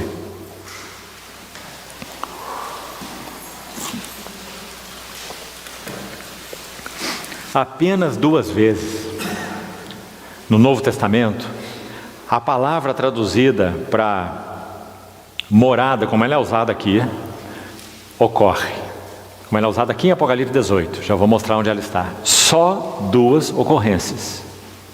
Há uma outra palavra no grego que também é traduzida para morada, habitação, mas não é esta aqui, que vou localizar para os irmãos, que somente aparece em Apocalipse 18 e Efésios 2. E com isso eu vou terminar. Para que fique claro para nós, irmão, que o Senhor mantenha essa nota nos nossos corações. Na vinda gloriosa do Senhor Jesus, nós veremos 2 moradas sendo manifestas, digamos assim. 2. A primeira, Apocalipse 18, diz assim, verso 1 e 2: depois dessas coisas vi descer do céu outro anjo, que tinha grande autoridade, e a terra se iluminou com a sua glória. Então exclamou com potente voz, dizendo: caiu a grande Babilônia, e se tornou morada. Aí está a palavra. Então essa palavra aparece somente aqui em Apocalipse e em Efésios 2, que nós vamos ter que ler para concluir daqui a pouco. Então, nós sabemos que Apocalipse 18 decreta o juízo da Babilônia apóstata. E é dito: ela se tornou morada de demônios e covil de toda espécie de espírito imundo, esconderijo de todo gênero, de ave imunda e abominável, e decreta todo o juízo da Babilônia. Na manifestação da vinda do Senhor, haverá 2 realizações que têm a ver com o tema morada. Primeiro, ele vai definitivamente julgar a grande Babilônia, a morada de demônios, filosófica, ideológica, política e tudo que estamos vendo aí. Morada de demônios, não se engane. E essa voz será ouvida: caiu a grande Babilônia, aquela que é a morada de demônios. Quando isso ocorrerá? Na segunda vinda gloriosa do nosso Senhor. Mas, irmão, a mesma palavra vai ocorrer em Efésios 2, a mesma. E que contraste, irmão. Vamos lá, para concluirmos. Efésios 2 diz assim: Efésios capítulo 2, verso 20. Vamos ler desde o verso 20. Edificados, verso 19. Assim já não sois estrangeiros e peregrinos, mas concidadãos dos santos e sois da família de Deus, edificados sobre o fundamento dos apóstolos e profetas, sendo Ele mesmo, Cristo Jesus, a pedra angular, no qual todo edifício bem ajustado cresce para santuário dedicado ao Senhor, no qual também vós juntamente estáis sendo edificados para morada, habitação. Aí está a palavra, a única outra vez que ela ocorre. Edificados para a morada de Deus no Espírito. Quando é que essa realidade vai se consumar? Ela já iniciou há quase 2000 anos, na era apostólica. Mas quando ela vai terminar? Quando é que a igreja será plenamente essa morada de Deus no Espírito? Na segunda vinda do nosso Senhor Jesus. Então, irmãos, esse assunto da morada de Deus, na consumação do propósito de Deus, nós veremos duas realizações. A morada de Deus edificada para ser possuída pela plenitude de Deus, na linguagem de Efésios, habitação de Deus no Espírito. E a outra morada, o covil de demônios. Caiu. Irmão, que o nosso coração, com a ajuda do nosso Senhor, possa, assim como o coração de Isaías e de tantos outros profetas do Velho e do Novo Testamento, começar a gemer de novo pela casa de Deus.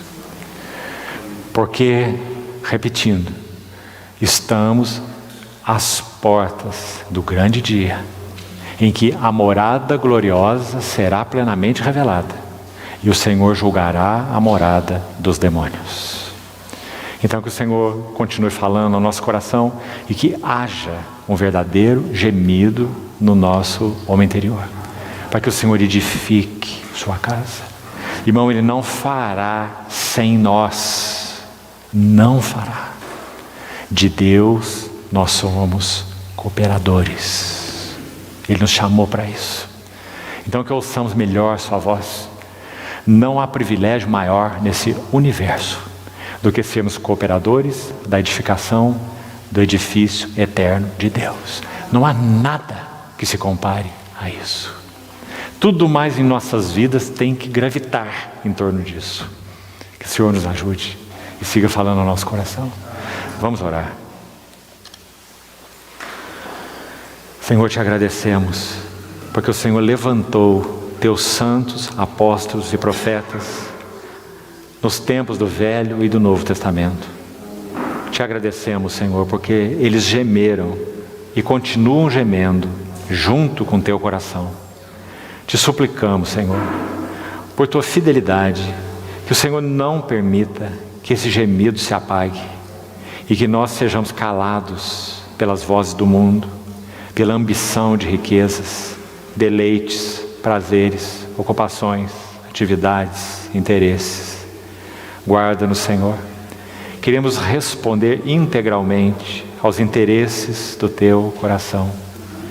Ó Senhor, nós te rogamos, encontra nesses dias corações que respondam a Ti. Queremos nos gastar e nos deixarmos gastar em prol de outras almas. Ajusta-nos, Senhor, alinha-nos com os teus interesses. Ó bendito Espírito Santo, geme em nós e através de nós, constrange-nos com os teus interesses. Assim nós te pedimos, Senhor, leva-nos com as tuas palavras no nosso coração, e que elas tenham, Senhor, capacidade de operar em nós de tal maneira que nós sejamos mudados, advertidos. Suplicamos-te, por tua misericórdia, conter-te-ias tu diante destas calamidades? Socorre-nos, Senhor, venha ao nosso encontro, mostra o teu rosto, renova o nosso vigor e nossa devoção a Ti. Em nome de Jesus, nós te pedimos. Amém, Senhor.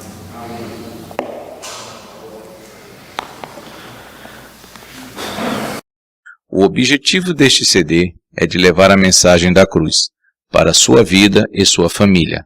Venha participar conosco dos cultos todos os sábados às 20 horas e os estudos bíblicos todos os domingos. Rua José Bodenali, número 70, bairro Nova Tietê, Tietê, São Paulo.